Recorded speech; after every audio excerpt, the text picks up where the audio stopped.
Unlocking English. Decoding Possessive Determiners. Hello, everyone. Today, we're going to dive into an important topic in English grammar that can sometimes be a little tricky, but don't worry, we'll break it down together and make it easy. We're discussing possessive determiners. By the end of this video, you'll have a solid understanding of what possessive determiners are and how to use them effectively in your English conversations. Let's start with the basics.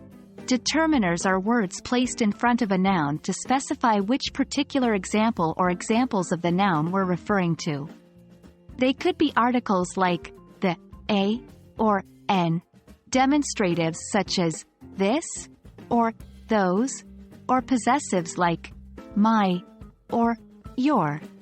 But today, we'll focus specifically on the possessive determiners. So, what exactly are possessive determiners? Possessive determiners are used to show ownership or a relationship of belonging between the determiner and the noun. They come directly before the noun and agree with the number and gender, when applicable, of the noun. The main possessive determiners in English are my, your, his, her, its, our, their. For example, in the sentence, "This is my book," my is the possessive determiner. Possessive determiners are quite straightforward to use once you get the hang of it. They're always used before a noun, so you would say, "That's my phone," not, "That's phone my." They help the listener or reader understand who the noun belongs to. For example, "Their dog is cute," shows that the dog belongs to a group of people being discussed.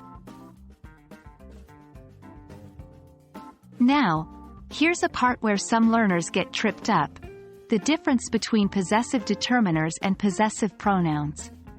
While possessive determiners come before a noun to show ownership, possessive pronouns stand alone and replace the noun.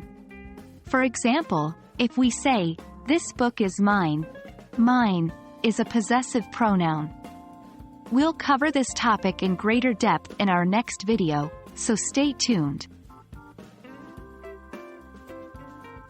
And that's it for our introduction to possessive determiners. I hope this video has been helpful to you. Remember, practice makes perfect, so don't be afraid to use possessive determiners in your everyday English conversations. Stay curious, keep learning, and I'll see you in our next video where we'll delve into the world of possessive pronouns. Goodbye for now.